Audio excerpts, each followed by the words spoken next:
আসসালামু আলাইকুম আপুরা, সবাই কেমন আছেন? আশা করি ভালো আছেন। দূরে কিংবা কাছে যেসব আপুরা আমাকে দেখতে পাচ্ছেন তাদের সবাইকে জানাই অসংখ্য ধন্যবাদ।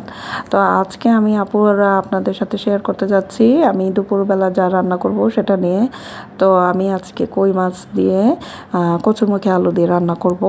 তো হয়তো সবাই অবাক হতে পারেন যে সবাই তো কচুরমুখী দিয়ে বেশিরভাগ চিংড়ি মাছ খেয়েছেন, কচুরমুখী দিয়ে ইলিশ মাছ খেয়েছেন। তো আপুরা আসলে অবাক হওয়ার কিছুই নেই, যেটা রান্না করলে ভালো লাগে আমার কাছে আমি সেটাই রান্না করি। এর আগে আমি রান্না করেছিলাম, তো আমার কাছে এটা খেতে খুবই সুস্বাদু লেগেছিল, তাই আমি আজকেও রান্না করছি। তো আমি আসলে প্রথমে মাছটাকে ভালো করে ধুয়ে রেখেছিলাম, ভালো করে লবণ দেখেছে রেখেছিলাম। এখন আমি শুধু তেলটা গরম হয়ে গেলে ভালোভাবে তখন আমি মাছটাকে ছেড়ে দিব। আসলে আমার তাওয়াটা একটু ভেজা ছিল, যার কারণে আমি তেলটা এখনও দিইনি। এখন তাওয়াটা শুকে গেল, এখন আমি তেলটাকে দিয়ে নিলাম। এখন তেলটাকে ভালো করে গরম হওয়া পর্যন্ত অপেক্ষা করব। তেলটা গরম হওয়ার পরেই আমি মাছগুলো ছেড়ে দিব। আসলে আমার যে কোনো মাছই আপুরা আমি মাছ একটু হালকা ভেজে নিয়ে খাই। শুধু আমার গুঁড়া মাছ বাদে, যেমন কাচকি মাছ, তারপরে পাবদা মাছ, এইগুলো অনেক সময় আমি ভাজি না। দেখা যায় মলা মাছ, এগুলো আমার অনেক সময় আমি এইভাবেই মাখিয়ে বসিয়ে দিই। আর একটু বড় হলে এই মাছগুলোকে একটু আমার হলুদ মরিচ দিয়ে আমি একটু ভেজে নিই, কারণ আমার কাছে মনে হয় মাছ কষিয়ে খাওয়ার থেকে আমার কাছে হালকা ভাজা দিয়ে সেটাকে খেতে, আর আমি একটু বেশি ভাজা পছন্দ করি। যে মাছই হোক না কেন একটু ভাজা দিয়ে আমি তরকারি কষিয়ে সেটার মধ্যে দিয়ে দেই। কারণ দেখা যায় মাছটা কাঁচা খেতে আমার কাছে তেমন, বড় মাছগুলো কাঁচা খেতে তেমন, মানে কাঁচা বলতে কি সেটা যে মানুষ কষিয়ে খায় তা আমার সেভাবে খেতে ভালো লাগে না। যার কারণে আমি ভালোভাবে একটু ভাজা দিইনি। যে যেরকম খায়, অনেকে কষিয়ে ভালো করে দেখা যায় কষিয়ে খাচ্ছে। আর কষিয়ের মধ্যে একমাত্র দেখা যায় ইলিশ মাছটাও খাওয়া যায়, সেটা খুব একটা খারাপ লাগে না। অন্যান্য মাছ আমার কাছে তেমন ভালো লাগে না। যাই হোক, আমি যেভাবে করি ঠিক সেভাবেই আপনাদের সামনে আমি দেখাই। তো এভাবে করে আমি মাছগুলোকে ভালোভাবে ভেজে নিচ্ছি। মাছগুলো ভালোভাবে ভাজা হওয়ার পরে আমি তরকারিটাকে কষায় নিব। তো আমার মশলা সব সামনেই আমি রেখেছি, আশেপাশে রেখেছি।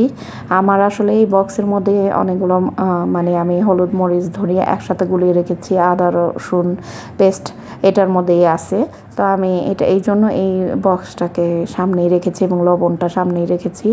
আর তো যাই হোক, ভাবলাম যে যেহেতু আমার একটু বেশি দেরি হয়ে যাবে, তো আমি এইটাতে বসিয়ে দিচ্ছি রান্নাটা। তো আমি কড়াইটা গরম হলে আমি তেল দিয়ে এটার মধ্যে পেঁয়াজ দিয়ে নিব এবং পেঁয়াজটা হালকা লাল হওয়া পর্যন্ত অপেক্ষা করব। তো আপুরা আসলে সচরাচর সবাই যেভাবে রান্না করে আমিও সেভাবে রান্না করি। আমার রান্না কোনো এমন কোনো একেবারে খুব একটা যে, তারপরে আমি তেলটাকে গরম করে দিব। আসলে আমি ভাবলাম যে যেহেতু দুই চুলা, তো আমি ওটাতে মাছটা ভাজাটা দিয়ে দিলাম। আসলে আপুরা ওই যে আমি দেখা যায় একটা একটা করে করলে অনেক সময় লেগে যায়, তো দেখা যায় অন্যান্য কাজও করতে হবে, যার কারণে আমার তো শুধু রান্নাঘরের কাজ না, বেশিরভাগ কাজ আমার করা হয়ে গেছে, অল্প কিছু কাজ বাকি আছে, তবুও সেগুলো সারতে তো হবে, তাই না? তো যাই হোক, আমি এইটার মধ্যে পেঁয়াজটাকে হালকা লাল করে দিব। আর মাছের পেঁয়াজ আমি খুব একটা লাল করি না, হালকা লাল করলেই হয়ে যায়। আর মাংসর পেঁয়াজগুলো আমি একটু হালকা বাদামি রং করে নিই, বেশি বেশি করে। তো আমি এটার মধ্যে আদা রসুন বাটা দিয়ে দিব। আদা রসুন বাটা এবং হলুদ মরিচ ধনিয়া আমি গুলিয়ে রেখেছি সেটা দিব। আর মাছের মধ্যে আমি বিশেষ কোনো মশলা দিই না, এই দিই। আর অনেক সময় আদাটা আমি খুব কম দিই, মানে রসুনটাই বেশি ব্যবহার করি। তো যাই হোক, আমি এভাবেই করি, আমার কাছে এভাবেই সুবিধা মনে হয়। তারপরে এখন আমি লবণ জিরা গুঁড়া দিব।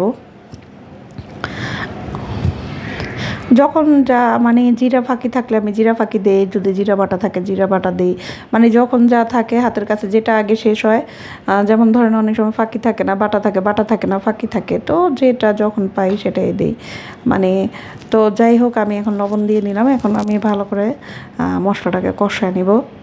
আর সব কিছু আসলে মশলা কষানোর উপরে নির্ভর করে। আপনি যদি মশলাটাকে ভালো করে না কষান তাহলে আপনার কাছে খেতে ভালো লাগবে না। আর মশলাটাকে ভালো করে কষালে আপনি হলুদ মরিচ দিয়েও রান্না ভালো হবে, এটাই হচ্ছে কথা। তো আমি আসলে মশলাটাকে ভালো করে কষায় নিতেছি। তো আমি আবার কচুরমুখী কেটে রেখেছিলাম, ধুয়ে কেটে রেখেছিলাম। লবণটা আমি আর একটু দিয়ে নিলাম, কারণ আমি দেখা যায় আন্দাজ করে দিলে আমার আর দিতে হয় না, তাই আমি আমার মনে হলো যে আর একটু লাগবে, তাই আর একটু দিয়ে নিলাম। তো পরিমাণটা আমার এমন হয় যে দেখা যায় আমার লবণ একটা আনুমানিক একটা আন্দাজ হয়ে গেছে দিতে দিতে। অনেক সময় দেখা যায় আগে এরকম হতো, যখন নতুন প্রথম প্রথম রান্না করতাম, হয় রান্নায় আমার লবণ কম হয়ে যেত না বেশি হয়ে যেত। এখন আর আল্লাহর রহমতে এই সমস্যাটা হয় না।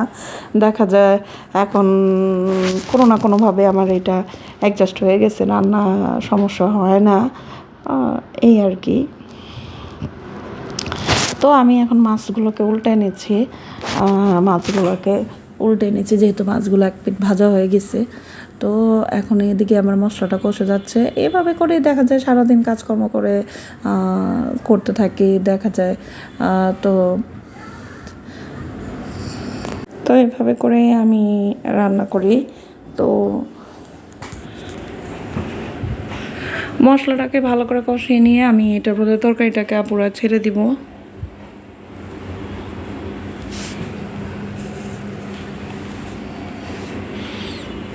এই আমার কচুরমুখিটাকে আমি দেখালাম। আমি লম্বা করে কেটে নিয়েছি, যেহেতু কচুরমুখিগুলো খুব বড় ছিল তাই আমি আর গোল করে কাটিনি। তো এগুলো আলুর মতোই দেখা যাচ্ছে, সাদা সাদা। আমার কাছে কচুরমুখি ভর্তাও ভাল লাগে, আর চিংড়ি মাছ দিয়েও ভাল লাগে, ইলিশ মাছ দিয়েও ভাল লাগে। আসলে কচুরমুখি এমন একটা জিনিস যে খুবই ভাল লাগে খেতে। তো আমার মশলাটা কষে গেছে, এখন আমি কচুরমুখিগুলো ছেড়ে দিব। তো এইভাবে করেই আমি এখন ভালো করে নাড়াচাড়া দিয়ে এটারে কষা হওয়া পর্যন্ত ঢেকে রাখবো। তো তরকারি রান্না খুব একটা কঠিন না, খুবই সহজ। যারা নতুন রাঁধুনি তারাও শিখে যাবে, দেখা যাবে ধীরে ধীরে মানুষ এখন সবাই খুব সহজেই রান্নাটা করে ফেলে চট করে। আসলে দেখা যায় ঘরের অন্যান্য কাজকর্ম হতে হতে দেখা যায় আপনি যদি রান্নাটা বসায় দিলেন, তাহলে আপনি অন্যান্য কাজকর্মগুলো আপনি সুবিধা অনুযায়ী করতে পারলেন, এই আর কি।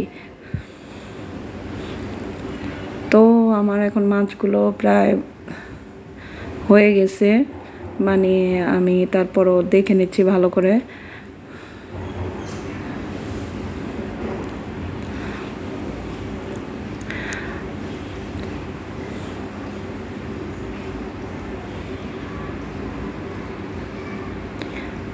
সময় এভাবে করেই দেখা যায় চলে যায়, বিভিন্ন কাজকর্ম করে বিভিন্ন রকমের দেখা যায়। তো এটাই আর কি। তো আমি একবার চুলাটা দেখা যায় পরিষ্কার ছিল মোটামুটি, তো এখন রান্নার পরে তো চুলাটা নোংরাই হয়, তো ভাবলাম একটু মুছে নিই। তো এখন পরিষ্কার করার পরে হয়তো আমার পুরো সম্পূর্ণ রান্না হয়ে গেলে আমি এটাকে সাবান দিয়ে পরবর্তীতে পরিষ্কার করব। তো এখন আপাতত পরিষ্কার করে নিলাম, যেহেতু চুলাতে একটু তেল লেগেছে, তো দেখতেও খারাপ দেখা যায়। আর রান্না করলে আসলে দেখা যায় রান্না শেষে পরিষ্কার করলে বেশি সুবিধা হয়, কারণ কেন রান্নার সময় তো একটু ময়লা লাগবেই, এটাই স্বাভাবিক। দেখা যায় রান্না করলে একটু তেল চিটচিটে হয়ে যাবে, আশেপাশে একটু রান্নাঘরটা নোংরা হবে, একটু রান্নার সময় দেখা যায় তরকারি করতে গেলে একটু আশেপাশে একটু নোংরা হয়। তো এই পরবর্তীতে দেখা যায় আমি সবসময় রান্না পুরো সম্পূর্ণ করার পরে আমি রান্নাঘরটা পরিষ্কার করি। যাই হোক, এখন আমি ঘরে নিয়ে এসে পড়লাম, আমার হয়ে গেল কই মাছ দিয়ে কচুরমুখী আলু দিয়ে। যাই হোক আপুরা, তোমরা ভালো থাকবে, ভালো লাগলে লাইক কমেন্ট শেয়ার করবে। খোদা হাফেজ।